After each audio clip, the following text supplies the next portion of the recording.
good afternoon from the National Service of the Liberia Broadcasting System.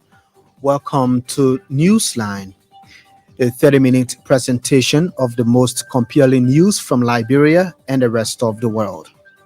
Today is Monday, the 22nd of April, 2024.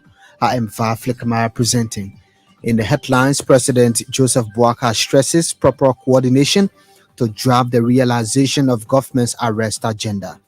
Unknown individuals allegedly stabbed 51-year-old man to death in Buchanan amid reported poverty row with his entrenched wife.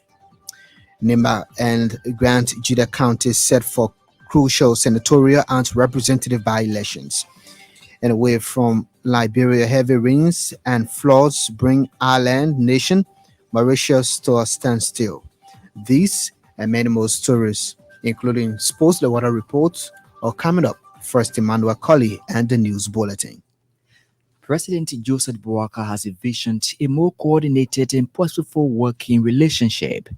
The Liberian leader believes such approach will engender wider support towards the realization of the government's arrest agenda. President Boakai showed Liberians that the arrest has the right framework to take Liberians out of poverty. The Liberian leader was speaking at a one-day retreat with UP lawmakers in Bomi County over the weekend. According to an executive mansion release, the meeting was intended to compare notes on crafting a more coordinated and effective plan to pursuing critical national development goals. The president then urged the UP Legislative Caucus to continue highlighting critical issues and programs that support the actualization of the government's arrest agenda. At the same time, President Joseph Boakai has declared Tuesday, April 23 as by-election day to be observed as a national holiday in Nimba County and Electoral District number 1 in Grand Jida County, respectively.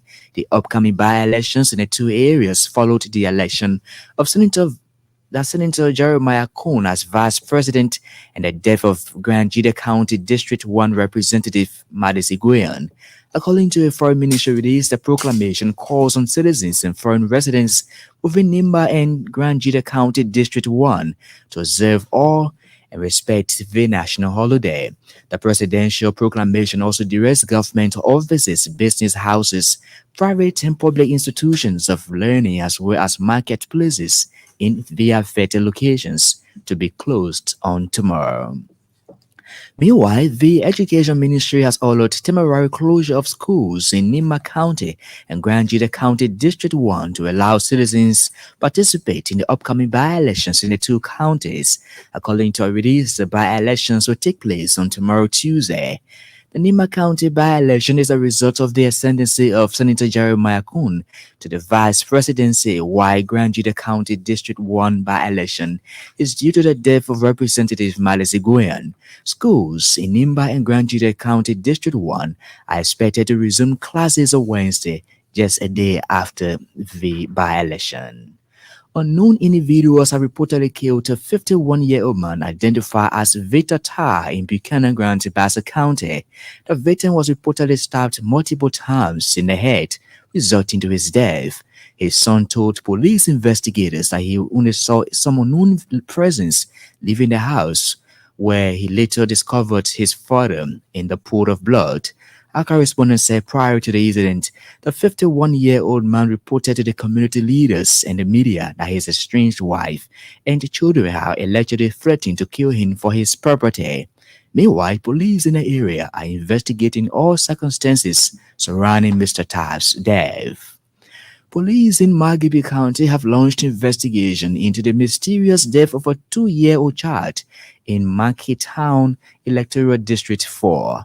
The body of late Emmanuel Mackey was discovered in the bush that's adjacent to his family's house following a thorough search after he gone missing for hours late on Sunday's evening. According to our correspondent, the throat, ears, private organs, and other parts were extracted from the child's body. Our correspondent said prior to the discovery, little Emmanuel was left in the care of his elderly brother, Gacy Mackey, who is also a minor, while his parents were away. But Gacy is said to be on the run upon hearing the death of his little brother. Lofa County Superintendent Lafalan Massacoy has lauded the government for ongoing intervention on the Lofa Road. Superintendent Massacoy says citizens of the county are extremely excited over the ongoing rehabilitation and maintenance of their road. The intervention is part of President Buaka's 100-day deliverables. Superintendent Massacoy told ELBC Monday that the facing of their road will enhance the smooth movement of citizens as well as goods and services in the county. He then called for collective support from citizens of the county to ensure the full rehabilitation of the Lofad Road.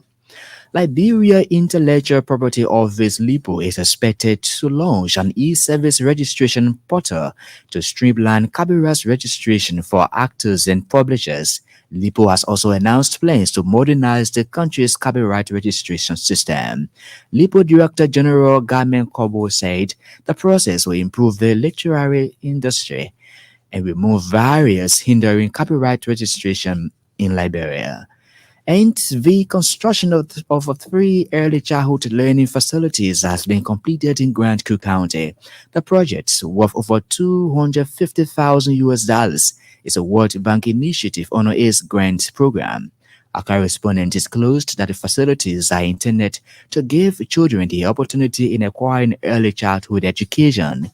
Meanwhile, parents and local authorities have commended the World Bank for the gesture.